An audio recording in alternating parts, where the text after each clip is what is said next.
Hello guys and welcome back to my channel. Today I am doing a ranking video of all the foundations that I've tried this year and like end of December. I have a couple of foundations that I've tried in December, but I've mainly used them this year, so I thought I would include them here. I have a total of 7 foundations and I'm gonna rank them from worst to best, and then I will give you the price point, what I liked, what I didn't, and all that good stuff. I will also have inserts in natural daylight applying most of these foundations. Now I have 2 that I don't have with me right now. One is I had to return because the shade match was really bad and they didn't have my shade in stock, and then the second one was just awful.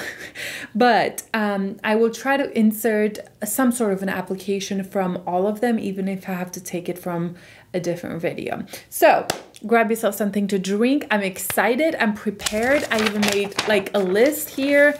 This is a bill.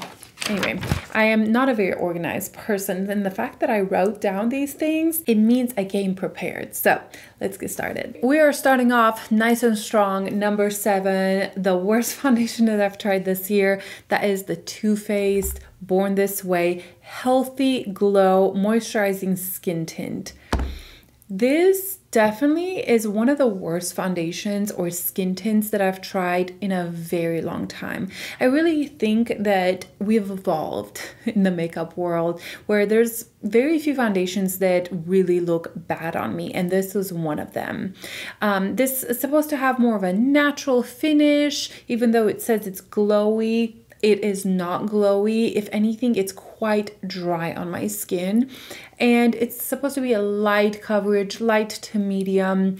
And it also runs for $42. Now, I have done a full day wear test on this foundation. And in that video, I mentioned that I did start prescription Retin-A and my skin was slightly changing. However, at that point, I think it was already 3 weeks into my Retin-A and my skin has gone over the worst part. So it wasn't quite as drying. It wasn't quite as patchy and peeling. It was actually doing so much better than it has done before.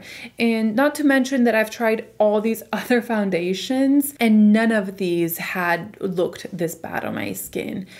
It made my skin look so dry. It caught onto every single dry patch, and I couldn't take this foundation off fast enough. And then I kind of gave it a couple weeks and retried the foundation when my skin was pretty much back to normal, even better than before, and it still looked really bad. The way this separated on my skin, it was just so bizarre. It was like tiny separations all throughout. Even if I used a primer, no primer, just moisturizer, if I used a beauty blender, a foundation, my hands, nothing worked. The one benefit is that from far away, I thought the foundation looked kind of nice. It had a really pretty, more of a natural finish. The coverage was, you know, more of a light to medium. But once you got closer to me, it was a big no. So we're gonna leave it at that. I know a lot of you guys also struggle with this foundation because I had so many comments saying that it separated on you, it was patchy, and all that good stuff. So moving on to number 6. Now from this point on, I like all the foundations. The Too Faced was the only one that I really didn't like, but from now on, it was kind of hard the next 3. I didn't know where exactly to put them, and I ranked them just based on how much I use them, or if there's anything special about the foundation, the price, and things like that. So take this with a grain of salt, but they're all good. This is the Real Flawless Weightless Perfecting Foundation, and this is in 2-in-1 Cashew. This is $48. It's more of a light to medium coverage, and then the finish is natural. There's a little bit of radiance in there. The formula is very light. It's not a serumy or watery. When you pump it, there's some substance to it, but once you blend it in, it becomes very light on the skin. But the reason why I put it in number 6 is that it's hard to blend out. When I pump it, and I rub my hands around it, it almost has a silicone-y feel to it. Not super intense, but it's there. And because of that, I feel like it never blends in easy. Even with my fingers, I still feel like I have some strokes of my fingers or a brush. Beauty Blender works better because it pushes it in, but I'll show you here. If I try to blend it or touch it, hopefully you can see how it moves the product because of that consistency. You can see here the shadows. So eventually it does set and it has a really pretty feel. It's very light on the skin. I do like how my skin looks like, but because of that, I am hesitant to reach for, mostly when I have all these other foundations that for me personally work better. Is it a bad foundation? No, I do really like it. And it seems like a lot of people really enjoy it. It seems like it's one of their favorite go-to everyday foundations. But because of that texture, even though initially I loved that, I've realized that that is what's holding me back from reaching for it daily. I forced myself to reach for it more often so I get to know the foundation more and more. And I get a really pretty finish. I feel like my skin looks really healthy. It's not too heavy, but it's just a little bit harder to work with. It doesn't set down. And I think because of that, I'm afraid to touch my face, and I feel like I'm gonna have fingerprints all over my face. Eventually, after hours, it does end up setting down, but I need something that if my child rubs their white shirt on me, it won't get on their shirt, and this definitely does. Moving on to number 5, and we have Gucci with a whooping $69. This is their full coverage luminous matte finish foundation, and this is one that I don't have with me anymore. The color I picked up was just off. I think it was a little dark for me, and when I went in store to try to swap it, they didn't have my color in stock. But this is a very full coverage foundation. It says it has that luminous matte, which is an oxymoron in itself. However, I think what they mean is more of a natural finish. It doesn't have actual glow to it, but it's not a flat matte, and I consider that more of a natural finish. This is very full coverage. I felt like a porcelain doll when I wore this foundation. It was so perfecting. Nothing was showing through, and I like that it wasn't dry on my skin, but it did look heavy, mainly around the mouth area or the pores. I felt it on my skin, and so because of that, it is in number 5. However, overall, I did enjoy this foundation. It's not my top favorite full coverage foundation. I do like the Dior a lot more. I like the YSL, and I like the Givenchy Prisme Libre matte foundation. I love that one so much. And so even though the consistency was quite watery, it felt a little makeup-y on the skin. It definitely made me look very perfected, and everybody complimented my skin when I wore this one.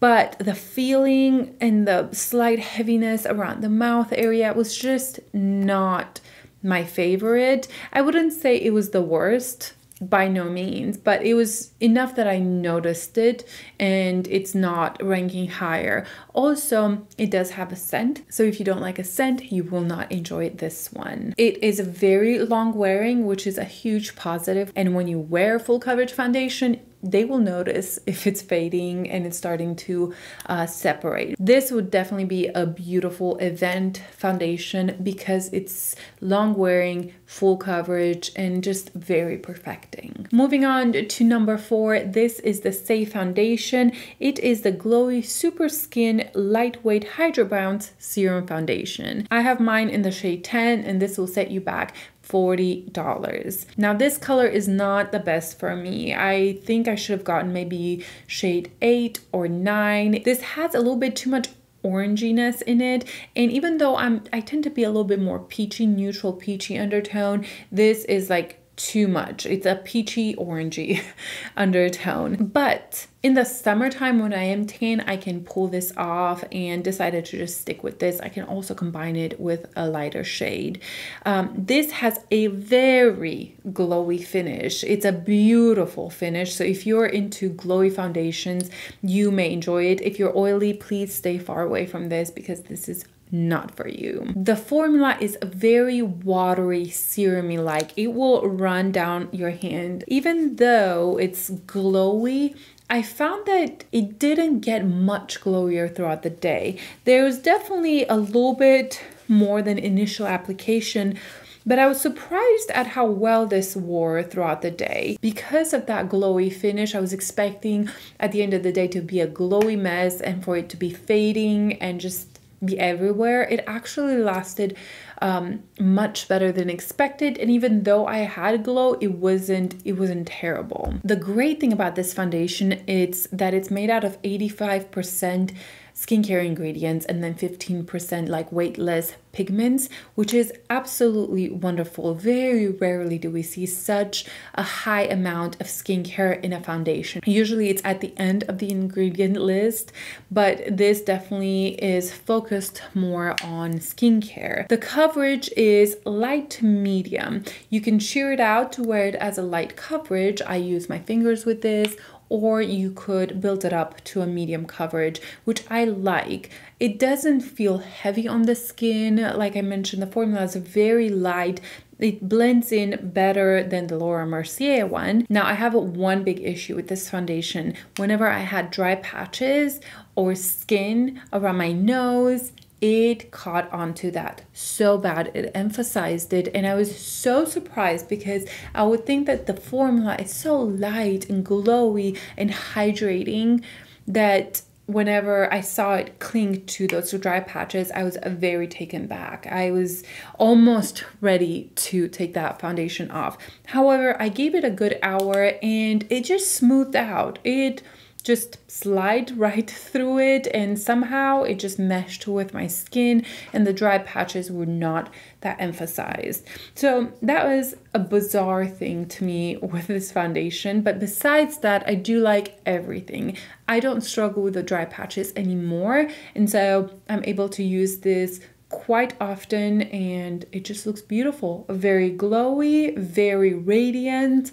and very tan for me, like I mentioned. Moving on to top 3. In third place, we have Makeup by Mario. This is the SurrealSkin liquid foundation. I have mine in the shade 8N, and this is a little light for me right now because it's, you know, summertime. I got this, I think, in December, and this was one of the first foundations in a long time that I loved. I loved the way it applied. I loved the way it stayed on. It was just so gorgeous. I remember my sister was here from Romania, and even she was like, wow, like looking at my skin up close, and she's a perfectionist, but she really inspected my skin and loved the way this looked. This is $42, and the finish is, they say it's glowy, but to me it's more of a natural glow. It's not as glowy as Saie, like that is luminous, super glowy. This, I would consider this a natural with slight glowiness in it. I also heard people saying that there's shimmer in it. I do not see that. Maybe in the glass a little bit, but on the skin, I don't see that whatsoever. The coverage is medium buildable, and I truly can build this up. On the cheek area, I can cover my freckles and if I have any imperfections. But I love the wear time of this. I am so impressed with how well this lasts all day long. When I wash this foundation, it's like I just applied it. If anything, it gets better throughout the day. And also it looks so beautiful around the pore area. I think that was another thing that was so impressive, and it was an instant love. I do have larger pores, and that's one of my bigger concerns. And when I have a foundation that gives me good coverage and goes so well over the pores, it's just like a huge positive. The formula is a creamy formula.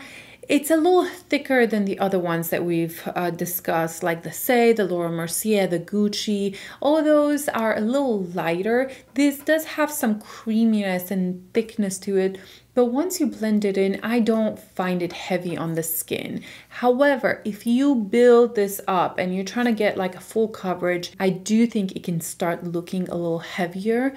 But if you just put one good coat, even touch up a little bit on certain parts that you need more coverage, it is such a beautiful, long-lasting, absolutely gorgeous finish. And I use this so much. I mean, I've been shaking it, but I definitely think I used quite a bit of this. Now, the second and first place were so close. I kept going back and forth. Which one do I like more? And take this with a grain of salt. But I've decided to put in the second place my GUERLAIN Terracotta Le Tint foundation. This is $62. The color I have is 2N. It's good overall. In the summertime, I will need a deeper shade, but this was love at first swipe. The finish, the way it blended into my skin, I love everything about this foundation. The packaging, I mean, look at that top.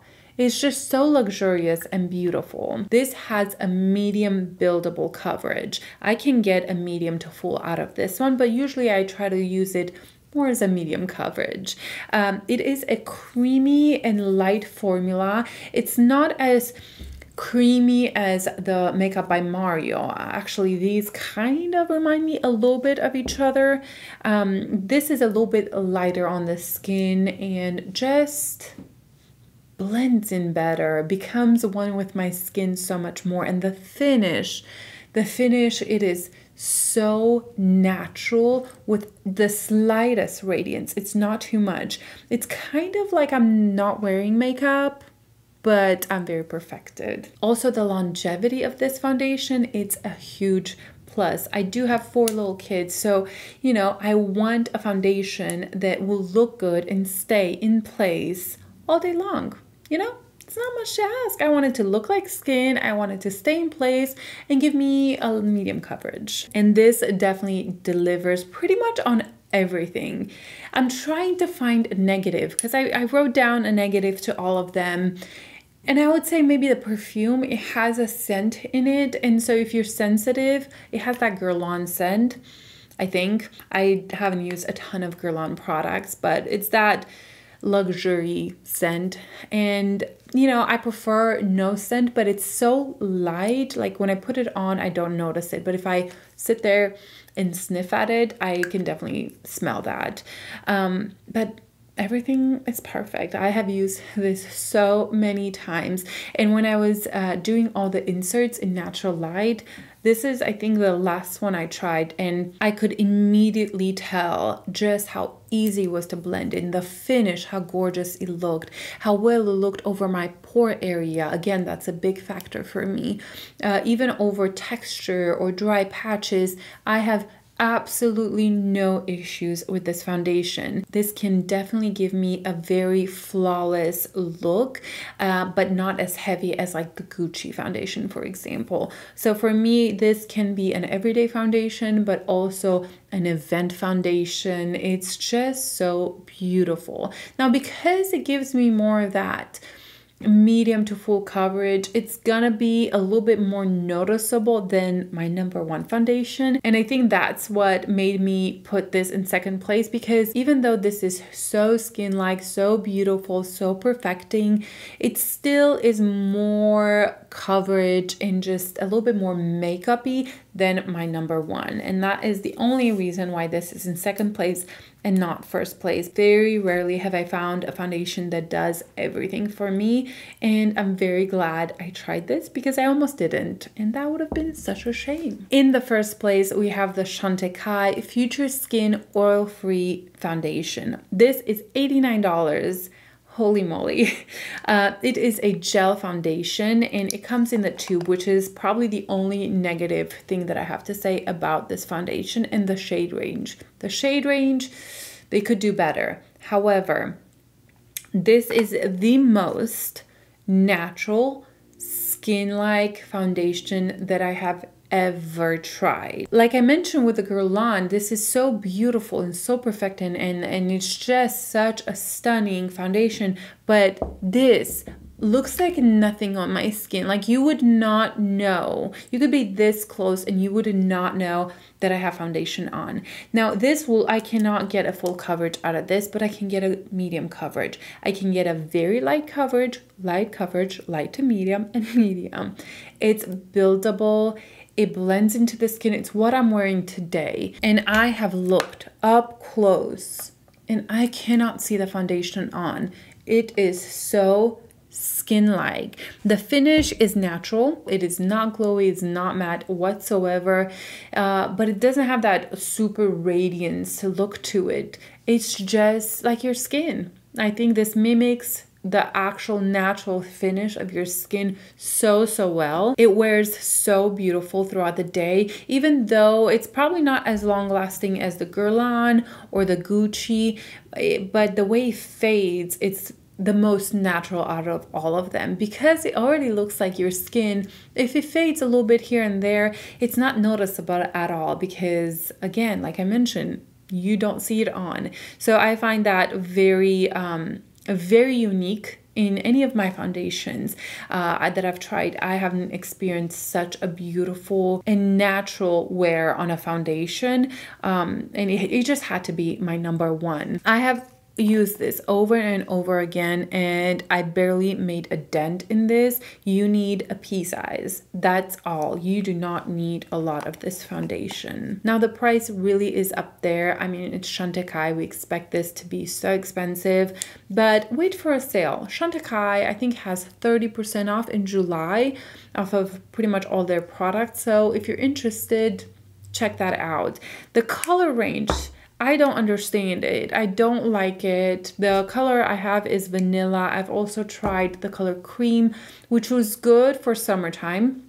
Vanilla is good for just all over, but it's still, I don't know, a little bit too peachy, a little bit too orangey. I don't know what's going on with the Chantecaille's undertones. I don't like them, but this works for me. Even though it's not a perfect match, I can still pull it off. I don't feel too orangey right now, but I wish I had more true neutral undertones. So those are all the foundations that I've tried this year. I feel like it was a good year for foundations so far. I have obviously found these two that I would say that are in my top 5 foundations that I own in my entire collection.